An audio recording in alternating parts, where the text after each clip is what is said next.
Jadi setelah saudara kita meninggal, pasti meninggal, maka yang pertama lakukan apa? Pertama, memejamkan matanya. Biasanya orang itu kan meninggal terbuka. Rasulullah mengatakan, idza qubidur ruh tabi'ul basar. Orang udah cabut nyawanya, diikuti matanya, cabutnya kepala, akan begini. Dan mulutnya terbuka. Maka langsung segera katukan. Beberapa saat, jangan langsung lepas. Sampai dia diam. Maka kadang-kadang kita sampai temukan sampai diikat loh. Karena nggak ditutup waktu meninggal. Terbuka itu akan diikat itu. Ya, terlambat. Langsung jadi langsung diikat sebelah. Nah, setelah itu langsung ditutup. Tutup seluruh ini, tutup gini.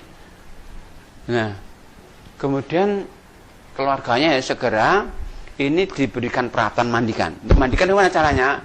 Tentunya harus melepas pakaiannya semuanya. Dan jenazah itu lagi tidak harus didekapkan. Kalau didekap di sini aja. Kenapa? Jenazah itu cepat kaku ya.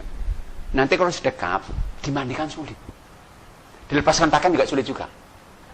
Dan nggak ada sunnahnya sedekap, nggak ada. Sunnah sedekap orang sholat saja sunnah sedekap itu. Jenazah nggak ada. Bahkan jenazah itu kalau disedekapkan nanti kebutuhan kafan lebih lebar. Kan begini kan lebih lebar nanti. Kalau begini enggak. Begini aja. Ditutup ini kemudian kita angkat atau kita lepas di kamarnya atau kita angkat dilepas pakainya di tempat ruang begini. Perhatiannya. Tertutup kalau bisa ini ya. Nah, melepas pakaiannya itu kalau masih lemas dilepas biasa agar pakaiannya bisa dimanfaatkan saat yang hidup. Dengan cara bagaimana? Ini satu orang Ustadz megang ini satu di atas ini pegang ini yang Ustadz pegang gini. Nah, satu melepas pakaiannya ya. Jadi yang melihat nanti hanya yang melepas saja. Yang enggak. Jadi lepas pakaiannya sama lepas semuanya ini kalau masih lemas. Tapi kalau sudah kaku pakai gunting. Gunting gini, gunting sampai gini. Celana pakai sampai pegang tinggal lepas. Lepas semuanya baru kemudian diangkat ke tempat di mana kita mandikan.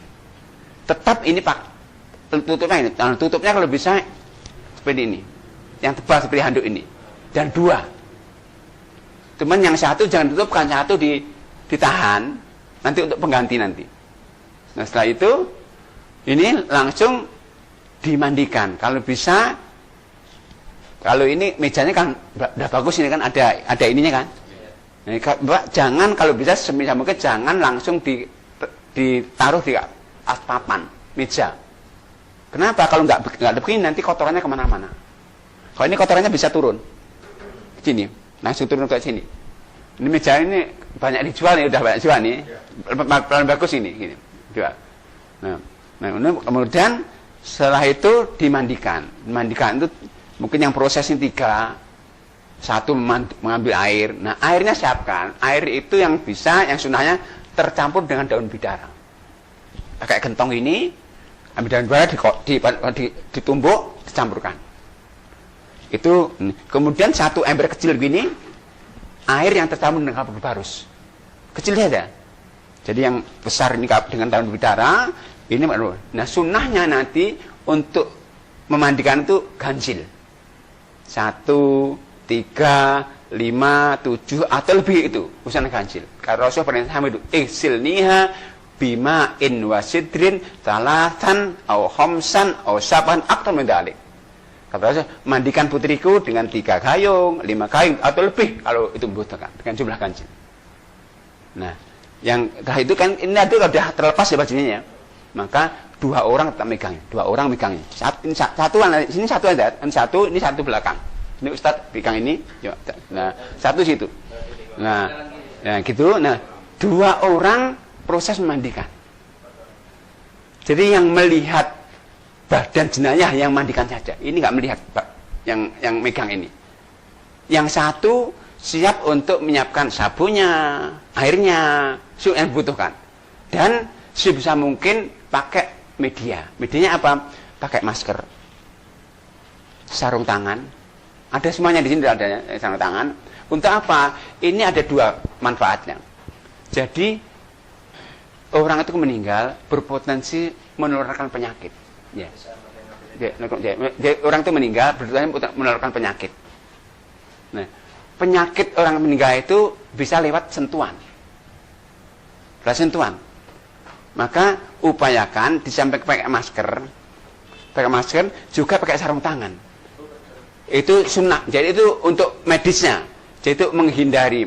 Jadi untuk menghindari penyakit tadi sekali lagi, pertama pakai sarung tangan, pakai masker. Yang kedua, secara sunnah begini, agar dengan pakai masker, pakai sarung tangan, kita nggak menyentuh aurat langsung, kita nggak menyentuh kotoran langsung. Jadi ya gini.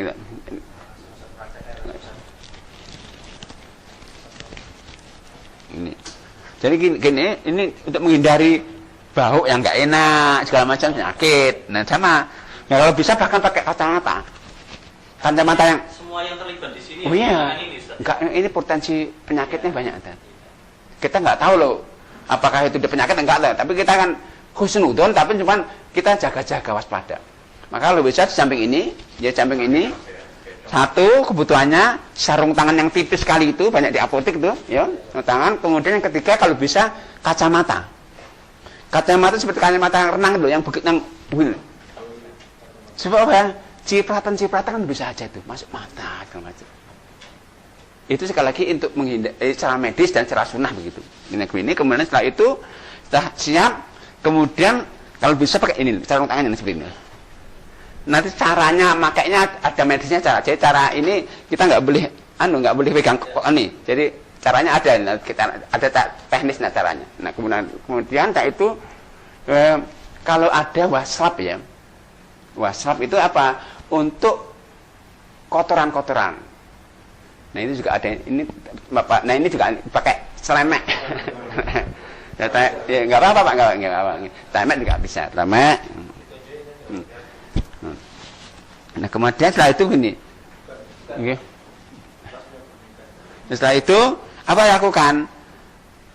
Satu orang nanti ini pakai sarung tangan, kemudian pakai waslap yang sudah dibasahi, dibersihkan kotoran-kotoran jenazah.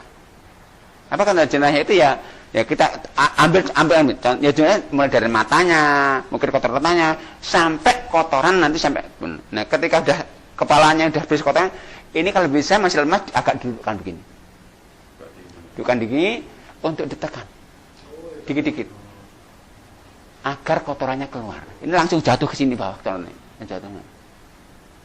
Ini kalau orang sakitnya nggak di rumah saya nggak diinfus banyak kotorannya. Oh diinfus lama nggak keluar kotoran. Nah kadang-kadang orang sakit mendadak itu kan banyak kotorannya. Maka ditekan dikit. Kemudian setelah kita yakin bersih, maka agak diginikan dibersihkan. Ini kan ini kan pakai waslap ini, pakai dibersihkan tuburnya. Saya bersihkan, kita alirkan bersih, ambil kapas, masukkan ke tuburnya, kapas. Gini rapat lagi. Kenapa? Ini nggak bersih sekali, masih ada kotorannya.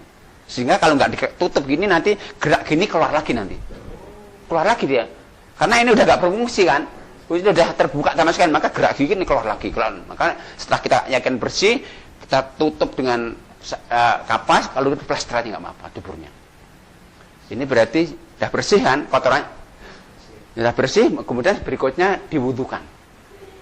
Wudukan yang rukun saja, yaitu wajahnya. Ini basah gimana? Jangan basah. Wajahnya. Kemudian yang kanan, zaman sampai siku, kiri, usap kepalanya, kemudian kakinya. Juga 3 kali. 1 kali cukup. Iya, digerujuk aja, digerujuk. Digosok dengan. Setelah itu dan wudukan baru mulai menyiram. Mulai dari kepalanya, jadi ambil satu mulai dihitung nih, ya 1, ya, jadi 1, kalau udah basah semuanya disabuni, dikeramasi. Setelah itu diiringkan ke kanan. Untuk apa? Untuk menggosok yang sini, bawah, belakang, samping kan, samping, dan dibersihkan lagi dengan sabun. Ya. Setelah itu baru miring ke kiri, sama, disiram lagi, disabun lagi.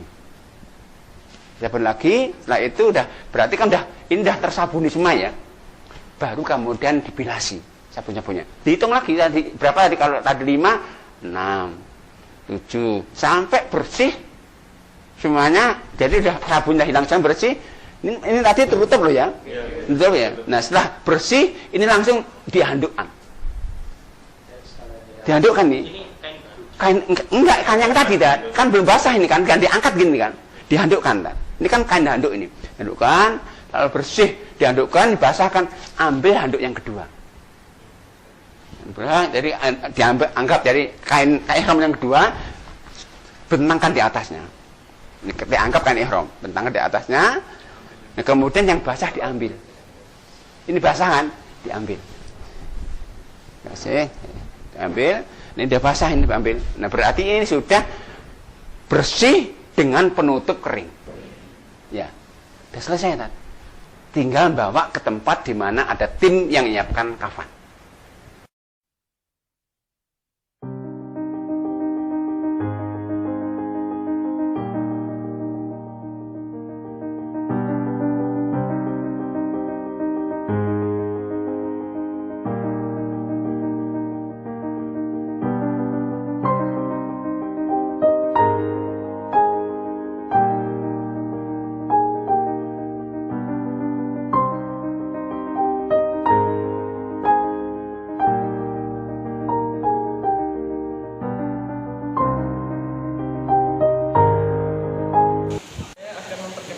Bahan-bahannya yaitu 5 tali mengikat jenazah, 3 helai kain kafan, dan 1 helai sarung.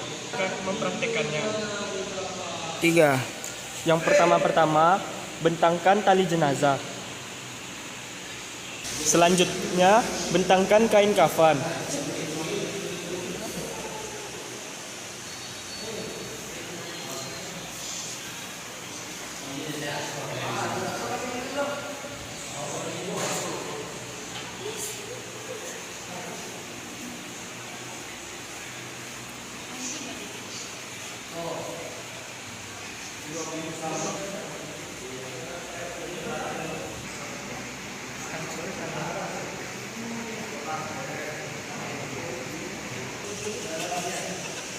Selanjutnya, pasangkan sarung untuk menutup auratnya. Selanjutnya, bungkus jenazah.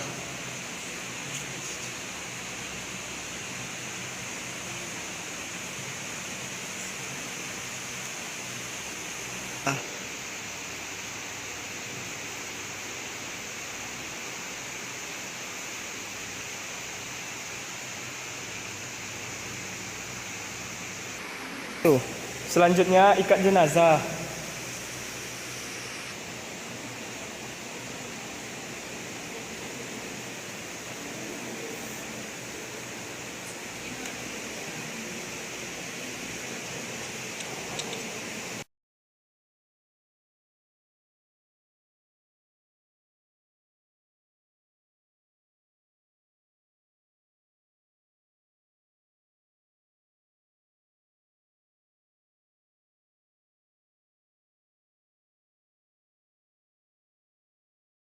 Langkah pertama, hamparkan 3 utas tali yang akan dipakaikan pada bagian kepala, bagian badan, dan bagian kaki.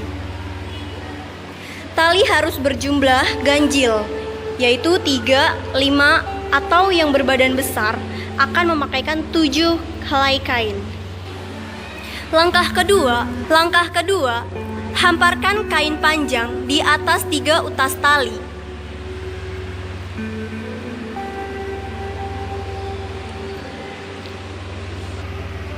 Timpa kain sebelumnya dengan kain yang lebih pendek dari kain yang sebelumnya.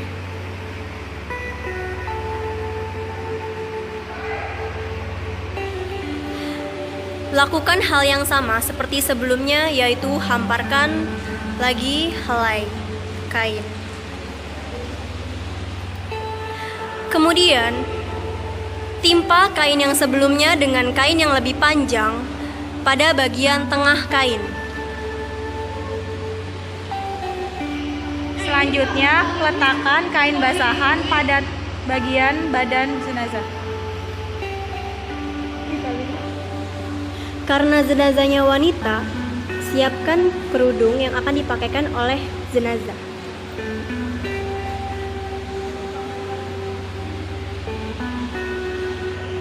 Hamparkan kain yang akan digunakan sebagai baju untuk jenazah.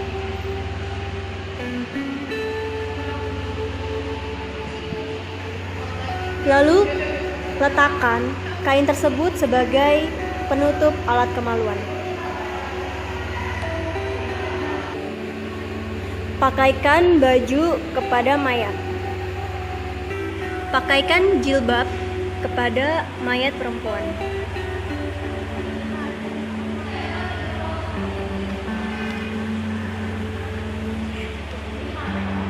Gunakan kain tersebut untuk menutupi kemaluan jenazah. Setelah itu, tutup jenazah dengan kain basahan.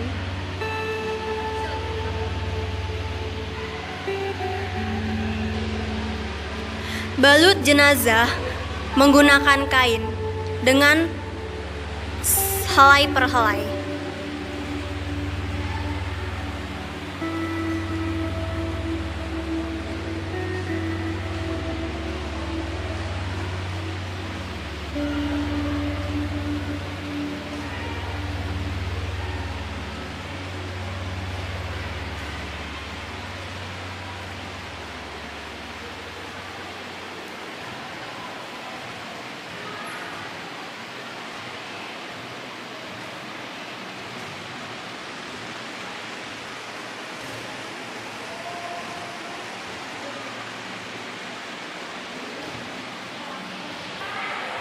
Setelah itu, ikat tali pada bagian kaki, lengan, dan kepala jenazah.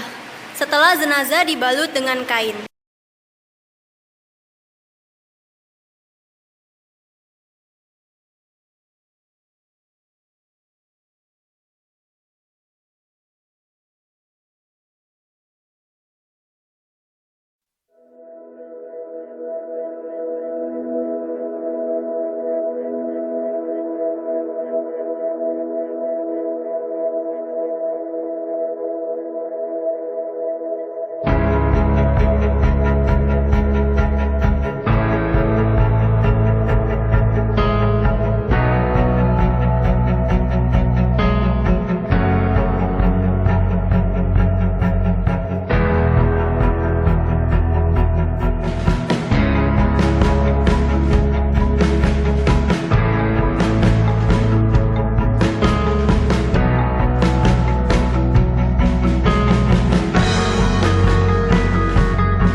Posisi imam ketika sholat jenazah.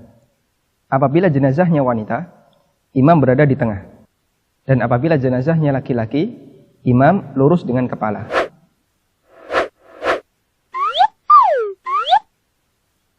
Allahu Akbar.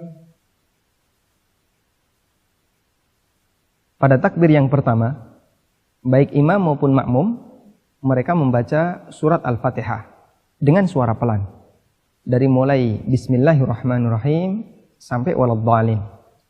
Kemudian dilanjut dengan takbir yang kedua. Allahu Akbar. Pada takbir yang kedua, baik imam maupun makmum, mereka membaca salawat dengan membaca Allahumma salli ala Muhammad wa ala ali Muhammad kama sallaita ala Ibrahim wa ala ali Ibrahim innaka Hamidum Majid. Allahumma barik ala Muhammad wa ala ali Muhammad kama barakta ala Ibrahim wa ala ali Ibrahim innaka Hamidum Majid. Kemudian dilanjutkan dengan takbir yang ketiga. Allahu Akbar. Pada takbir yang ketiga, mereka yang melaksanakan salat jenazah mendoakan kebaikan untuk mayit. Kalimat doa salah satunya yang pernah diajarkan Nabi sallallahu alaihi wasallam adalah dengan membaca Allahumma ighfir lahu warhamhu wa'afihi wa'fu anhu wa akrim nuzulahu wa wasi' mudkhalahu waghsilhu bil ma'i wath thalji wal barad wa naqqihi minal khataaya kama naqaita ath-thawbal abyada minad danas wa abdilhu daran khairan min darihi wa ahlan khairan min ahlihi wa zawjan khairan min zawjihi wa adkhilhul jannata wa'idhu min adabil qabri wa adabin nar. Selanjutnya disambung dengan takbir yang keempat. Allahu Akbar. Pada takbir yang keempat, di sana ada dua pilihan. Bisa langsung salam atau bisa mendoakan kebaikan untuk keluarga jenazah. Salah satu di antara doa yang diajarkan oleh ulama adalah dengan membaca Allahumma la tahrimna ajrahu wa la taftinna ba'dahu waghfir lana walahu. Kemudian disambung dengan salam, bisa sekali atau dua kali dengan suara lirih oleh imam dan diikuti oleh makmum. Assalamualaikum warahmatullahi wabarakatuh. Demikian tentang salat jenazah, semoga bermanfaat.